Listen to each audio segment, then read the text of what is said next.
आप देख रहे हैं बचपन मनाओ और स्वागत है आपका कुलेसरा गांव में। बचपन मनाओ के दौरान हमने आपसे अक्सर ये बातचीत की है कि किसी भी बच्चे के विकास में शुरुआती 3000 दिन या फिर जिंदगी के शुरुआती 8 साल कैसे बहुत महत्वपूर्ण होते हैं, जो उनके जीवन भर के सामाजिक विकास के लिए बहुत ज़रूरी होते हैं। और इसके लिए बच्चों को सिर्फ और सिर्फ खेलना ज़रूरी है, क्योंकि खेल सचमुच में न सिर्फ ज़रूरी है बल्कि जादुई है। खेल के जरिए ही बच्चे सबसे बेहतर सीखते हैं, समझते हैं और अपनी आसपास की दुनिया को भी बेहतर जान पाते हैं। तो इस खेल के लिए हमें अपने जहन में जगह बनाना तो ज़रूरी है, लेकिन बहुत ज़रूरी है कि हम अपने आसपास भी ऐसी जगह को बनाएं। और आज हम यहाँ आपको एक सीक्रेट बताने वाले हैं, जो कि बच्चे तो बहुत अच्छी तरह से जानते हैं, हमेशा से जानते हैं, लेकिन हम बड़े इसे अक्सर भूल जाते हैं। वो ये कि खेल के लिए हमें बहुत महंगे महंगे झूले या बहुत बड़े पार्क की ज़रूरत नहीं है। अगर थोड़ी सी भी सोच हो या इच्छा शक्ति हो तो किसी भी जगह को हम खेल के मैदान में बदल सकते हैं। इसके लिए ज़रूरत सिर्फ इच्छा शक्ति की है, थोड़ी क्रिएटिविटी की है, बहुत सारे पैसों की तो बिल्कुल भी नहीं है। किसी भी जगह को खेल की जगह में बदला जा सकता है, जैसे कि कुलेसरा की इन गलियों को भी। And here is just the person to talk about it. Welcome to the show Jaskirat. It's nice to have you on the show and I really want to understand, अब अपने दर्शकों के लिए जानना चाहेंगे कि एंटल क्रिएशंस की जो फिलॉसफी है खेल और खेल की जगहों को लेकर, you know, the spaces around play and play, what is this philosophy? Namaskar Nagma ji, and thank you so much for having us here. At Anthill we envision a space where every child in India has access to play. And हम play ऐसा concept जब बात करते हैं तो आप एक छोटे बच्चे को कार्ड बॉक्स दीजिए या एक बॉटल भी क्यों ना दीजिए, the child will make something around it, they will create their own story, they will make it into play. So play as a concept is very intrusive, it's very instinctive, वो उनके अंदर ही, आपको किसी बच्चे को सिखाना नहीं पड़ता। But when we talk about spaces for play, that is I think where much attention is needed, because एक सेफ स्पेस क्रिएट करना जहाँ पे बच्चे आ सके एंड बेझिझक unobstructively they can play and not without much structure कि ऐसा होना चाहिए वैसा होना चाहिए। I think that is the intention of creating a play space. All India education survey 2016 के according more then 62% of government schools in India do not have a play ground, which leave like a large majority of our children, mostly marginalized communities, without access to play. So we are just trying to be a bridge in that space. बिल्कुल आपने सही कहा, किस तरह से जो साधारण जगह हैं उनको भी हम खेल की जगहों में बदल सकते हैं। So our first example of how ordinary spaces can be converted into extraordinary play areas comes from Warangal. Have a look at this report. A space that you never associate with children has been converted into a playground.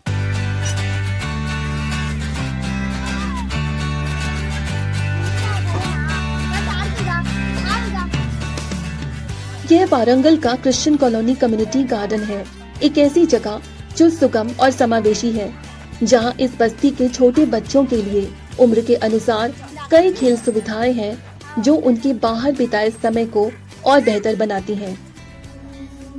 लेकिन हमेशा से ऐसा नहीं था। लंबे समय तक यह जगह जमीन के एक बेकार टुकड़े के रूप में पड़ी थी, फैला हुआ छोड़ा हुआ एक कचरा घर जो गंदगी से अटा पड़ा था। लेकिन इस कचरे की परतों के नीचे धीरे धीरे एक नया भविष्य अपनी जड़ें जमा रहा था। वारंगल में हमने सार्वजनिक जगहों के बदलाव के लिए जन केंद्रित दृष्टिकोण को अपनाया है। क्रिश्चियन कॉलोनी में कई माता पिता ने ये चिंता जताई कि आसपास बच्चों के खेलने के लिए कोई सुरक्षित और सुगम जगह नहीं है। इस दिशा में काम करते हुए हमने इसी बस्ती में एक ऐसा पार्क तैयार किया जो बच्चों को खेलने के लिए एक सुरक्षित और खुशनुमा माहौल दे सकता है।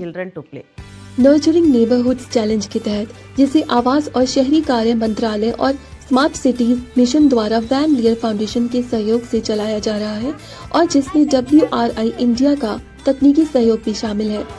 ग्रेटर वारंगल नगर निगम ने एक उपेक्षित और भुला दी गई जगह बच्चों के खेल, खुशी और सीखने की जगह में तब्दील कर दी है। अब वहाँ एक चाइल्ड फ्रेंडली पार्क है जो कभी वीरान पड़ा था। अब वही जगह बच्चों की मुस्कान और खेल से जीवंत हो उठी है। ఇది ఒక ప్లేస్ చాలా ये जगह पहले ही बहुत खतरनाक हालत में थी। यहाँ पर बहुत सारे सुअर और कुत्ते थे। गांव में चारों तरफ कचरा और प्लास्टिक फैला हुआ था। हालत ऐसी थी कि रात को ठीक से सो भी नहीं सकते थे। तब मैंने म्यूनिसिपैलिटी से बात की और कहा कि स्मार्ट सिटी मिशन के तहत हमें यह पार्क 72 घंटों में बनाना है। ये चुनौती थी, लेकिन म्यूनिसिपैलिटी और कई दूसरे लोगों ने इस चुनौती को स्वीकार किया और 72 घंटों में इस पार्क का निर्माण पूरा भी किया। जब ये पार्क नहीं था तो बच्चे पेड़ों और झाड़ियों के बीच बहुत ही असुरक्षित माहौल में घूमते थे। क्रिश्चियन कॉलोनी कम्युनिटी गार्डन इस बात की शानदार मिसाल है कि जब स्थानीय लोग और नगर निगम मिलकर छोटे बच्चों की जरूरतों को ध्यान में रखकर अपने रिहायशी इलाकों में बदलाव करते हैं तो वह जगह बच्चों और उनके देखभाल करने वालों के लिए सुखद बन जाती है। हमें कभी कभी वीकली 4-5 दिन तो हमेशा आते हैं और एक आध दिन छूट जाता है, लेकिन शाम के टाइम बच्चों को लेके आना और खेलना कूदना और थोड़ों के साथ जरा मस्ती करने में मजा आता है। लेकिन ये गार्डन सिर्फ बच्चों के लिए ही नहीं है। क्रिश्चियन कॉलोनी कम्युनिटी गार्डन में छोटे बच्चों के लिए सैंडपीट, बैलेंसिंग बीम और खेल के उपकरणों के साथ साथ बड़ों के लिए ओपन जिम भी है।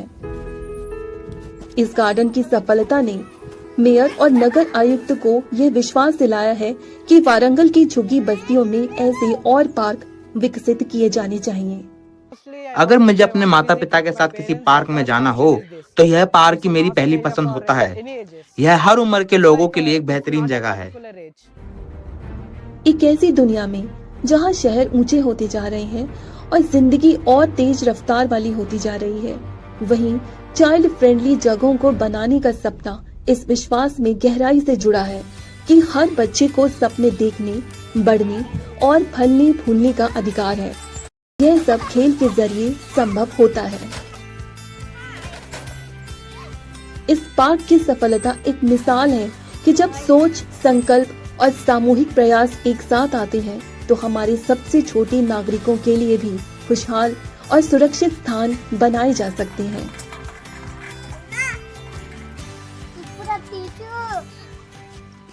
Jaskarit, we saw in this report that a dump yard has been created into a playground. In your experience, your work starts, the whole process starts from the time that you spot or choose a place which will be converted into a playground. Correct. So tell us a little about that. How do you select a space और क्या आपने इस दौरान कोई ऐसी बहुत ही unusual जगह को देखा है जहाँ पर के कुछ और था और आपने playground में बदल दिया उसे? बिल्कुल. So for us, site selection happens at 2 levels. First is we do a survey of the site itself to understand the microclimate, understand what all amenities are around, what the school structure looks like, how much space is available, what are our constraints, what the beneficiaries are looking for, and also understanding then on a secondary level with respect to the school or institute where we see what kind of affiliation is there. Talking about unusual spaces, we have worked in 23 states and we've gone to the most remote of geographies. We've built in villages which are way off in Ladakh, remote parts of the northeast, districts like Gadchiroli and Washim in Maharashtra. So, for instance, in one of the playgrounds in Meghalaya, what we saw was it was the first playground that the village saw. It was an open land and closely associated with a government school. So, what it does is it also makes you sort of realize how, for some people, playground can be a point of privilege. Yes. And which ideally should not be the case, because everyone should have that flexibility, that accessibility to be able to have that safe space to go about, explore, and have that space to themselves. So in our next story that's coming in from Kohima, we see how a hill state which is land starved is utilizing its land for play areas. It is possible to reclaim residual spaces for play by doing some retrofitting existing facilities. ऐसी जगह जहां बच्चे कभी नहीं आते उनको भी खेल के लिए बनाया गया है दुरुस्त.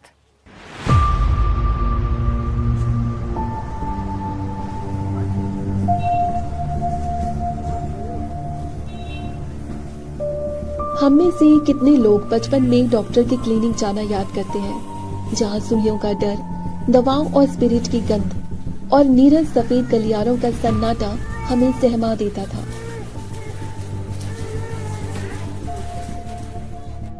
ऐसा ही माहौल हुआ करता था नागा हॉस्पिटल अथॉरिटी कोहिमा में, जब तक कि नर्चरिंग नेबरहुड्स चैलेंज पहल के तहत एक शानदार बदलाव ने इस जगह को खुशी से भरे एक कोने में नहीं बदल दिया।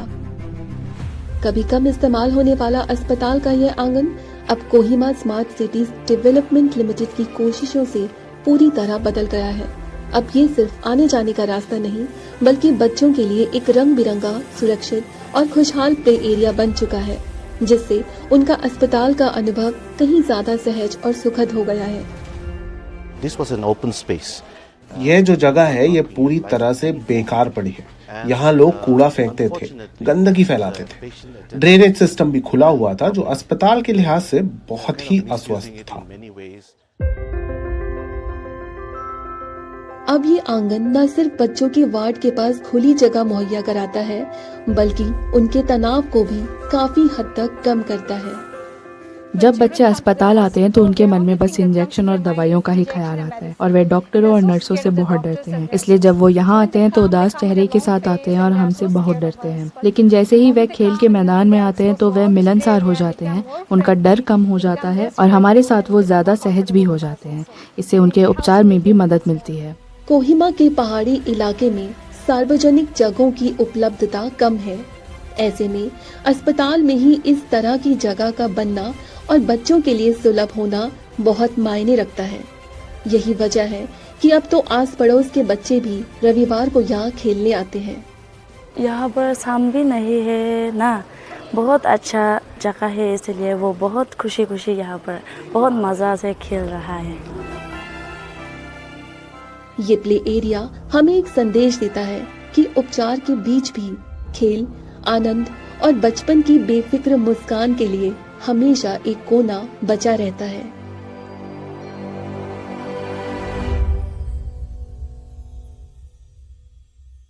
जसकिरत, हम कुलेसरा की गलियों में तब से घूम रहे हैं। We been walking through these गलीज and now we reached the Samagra Shiksha केंद्र where you have designed a play area. So let's go in and have a look. Wow, this is amazing. Is it amazing? Yes, ma'am. Yes, ma'am. ऐसा लगा नहीं था कि यहाँ पर इतनी अच्छी खेलने की जगह होगी। Yes, ma'am. मजा आता है। Yes, ma'am.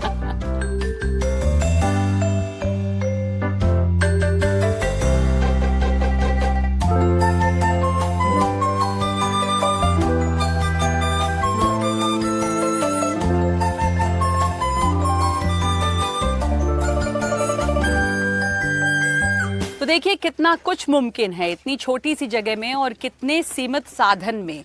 तो अगर आपके पास भी आपकी जानकारी में कोई ऐसी जगह है, जैसे कोई खाली पड़ी हुई छत या कोई कम्युनिटी एरिया जिसे आप बदलना चाहते हो, खूबसूरत प्ले एरिया बनाना चाहते हो, तो हमारी वेबसाइट पे जाइए ndtv.com/बचपन मनाओ।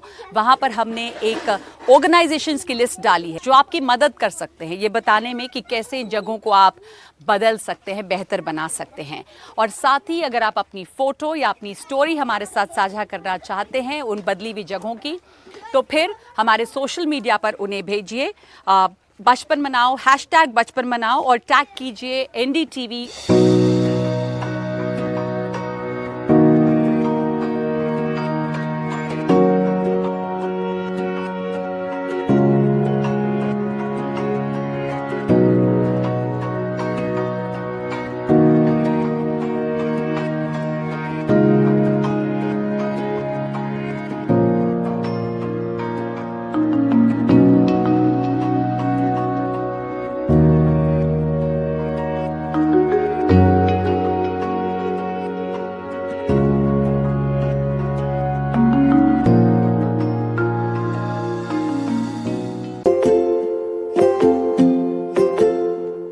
Welcome back. हम मौजूद हैं समग्र शिक्षा केंद्र में कुलेसरा गांव में and we been talking about how it is important to make space for play not just in our minds but also in our physical environment. Jaskirat, tell us how you reimagined and designed this space. It's a beautiful space. क्या-क्या बातें थी जिनका आपने ध्यान रखा? What we really do is we try to understand the user group. So for instance, like I mentioned here, most of the population is migrant population. So trying to think of ideas where different kids can come together and play in the same space and sort of invite storytelling in that play. Now I want to talk about your adoption and impact कि आपने एक जगह को लिया और वहाँ पे play area बनाया तो उसका असर क्या हुआ? अपने करीब 500 से ज़्यादा आप लोगों ने एंटल क्रिएशंस में ये बनाया है प्ले एरिया, तो किस तरह का असर देखा है आपने वहाँ? जी, so I would like to highlight one of the projects that we did with NPCI. So पिछले 3 सालों में हमने उनके साथ over 108 playgrounds बनाए हैं across 10 states, and in doing so what we realized was every location that we reached to, किसी बच्चे के घर में कोई सोशल प्रॉब्लम है या कोई इकोनॉमिक प्रॉब्लम है, not always the case, but rural geographies में मोस्टली ऐसा एक कॉम्पोनेंट रहता है.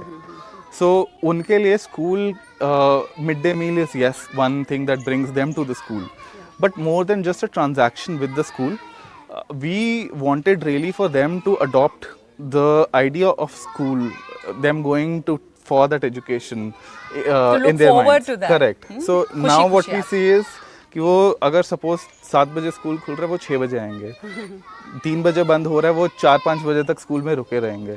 सो it is also bringing them to school more proactively. Attentiveness है क्लास में, अटेंडेंस रेट बढ़ रहा है, एडमिशन ओवरऑल बढ़ जाता है स्कूल का, बिकॉज बहुत जगह पे ऐसा भी होता है कि प्राइवेट स्कूल्स में भी प्लेग्राउंड नहीं होता, and then we come in and we build this in their space. So it does bring them back to the school. Yeah, brings them back to the school and they look forward to coming to school. So there is a joy in learning that we've been talking about. Thank you so much for that, Jaskirat. Thank you so much. Thank you.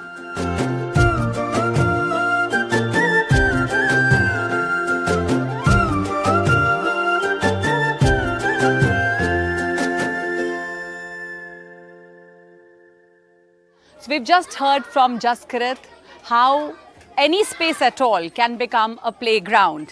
But in our last story today, we will see that if you can't go to the playground will come to you. Have a look. खाली खड़ी खस्ताहाल बसों की लंबी कतारें, बसें इतनी जर्जर कि इनकी मरम्मत को ना तो मुनासिब समझा गया और ना ही मुमकिन. यूं ही जंग खा रही थी गुमनामी में. उड़ चुके रंग, टूटी खिड़कियां, बिखरी सीटें और टायरों में हवा नहीं. लेकिन जहां बाकी लोगों ने इसे एक कबाड़ की तरह देखा, वहां इंदौर नगर निगम और Indore smart city development limited ने इसे एक अवसर की तरह देखा. जब हम अर्बन प्लानिंग की बात करते हैं तो ये एक संपूर्ण सामूहिक प्रक्रिया होती है. इसे टुकड़ों में नहीं देखा जा सकता. बच्चे हमारे समाज का एक अहम हिस्सा हैं और इसीलिए अर्बन प्लानिंग में भी उनकी भूमिका बेहद महत्वपूर्ण है.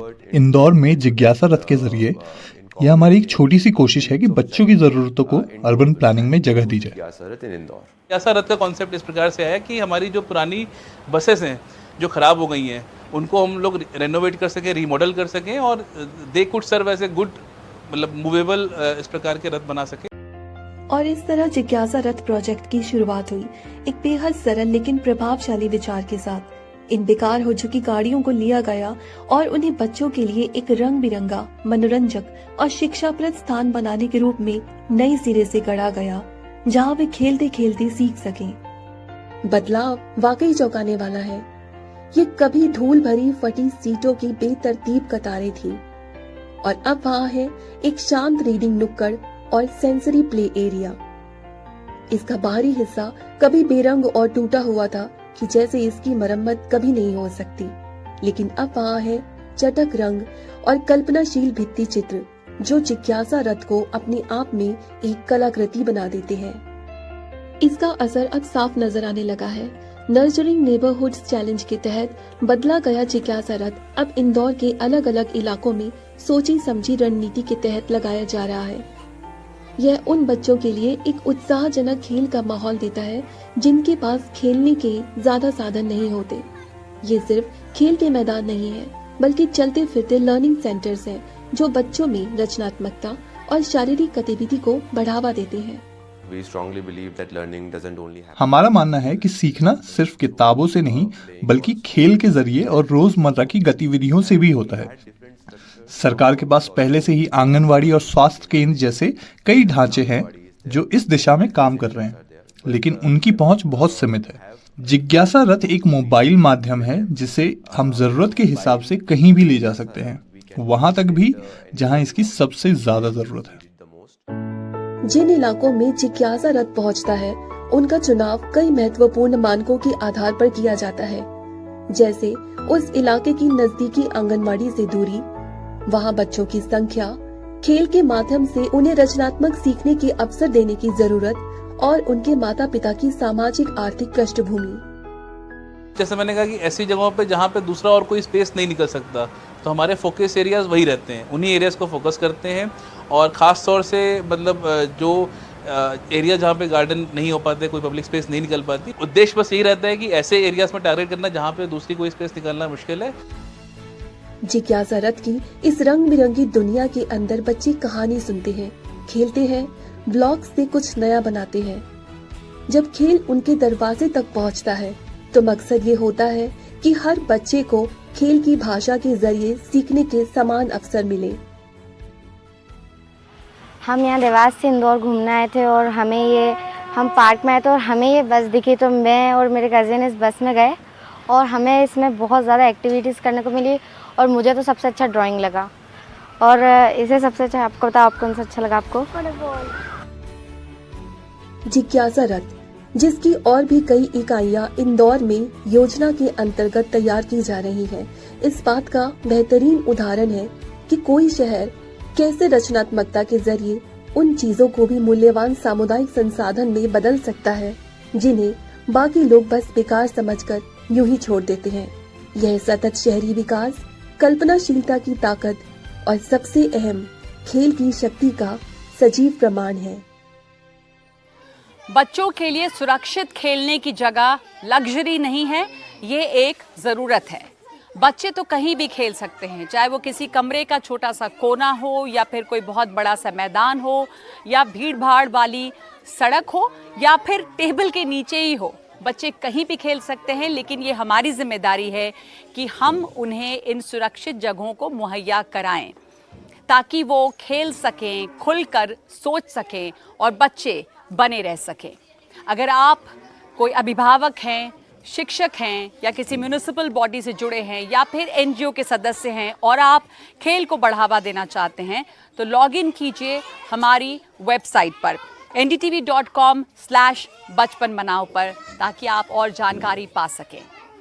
अगली बार तक के लिए आपसे फिर मिलेंगे और शुक्रिया देखने के लिए।